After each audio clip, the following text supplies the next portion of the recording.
नागपूरच्या भांडेवाडी परिसरातील भांडेवाडी रेल्वे स्टेशनच्या जवळ बिबट्या असल्याचं या ठिकाणी निष्पन्न झालं आणि त्यानंतर या ठिकाणी जर आपण बघितलं तर मोठ्या प्रमाणात नागपूरकरांनी बिबट्याला बघण्यासाठी या ठिकाणी गर्दी केल्याचं चित्र आपल्याला पाहायला मिळते। प्रत्येक घरावर लोक जे आहेत ते या ठिकाणी पाहायला मिळते।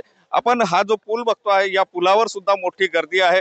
पोलिसांनी या ठिकाणी सुरक्षेच्या दृष्टिकोनातून मोठा बंदोबस्त लावला। फॉरेस्टची गाडी सुद्धा या ठिकाणी आलेली आहे आणि एकंदर या ठिकाणची परिस्थिती जर बघितली तर सगळे नागपूरकर बिबट्याला बघण्यासाठी या ठिकाणी उतरले की काय अशा प्रकारचं चित्र जे आहे ते एक प्रकारे निर्माण झाल्याचं पाहायला मिळते।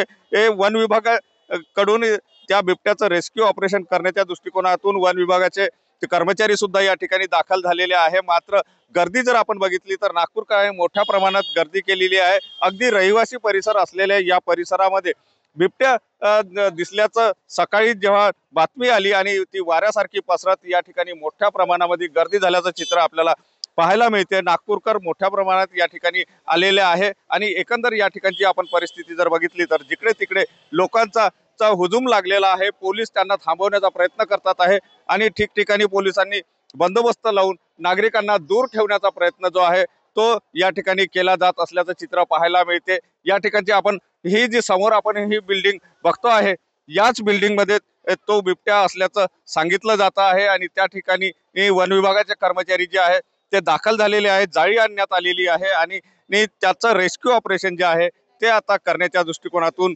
प्रयत्न केला जातो आहे। पोलीस विभाग या ठिकाणी मोठ्या प्रमाणात सज्ज आहे। वन विभागाचे कर्मचारी सुद्धा दाखल झालेले आहे आणि बिबट्याचं रेस्क्यू ऑपरेशन केलं जाणार आहे। सुनील डगे, TV9 मराठी, नागपूर।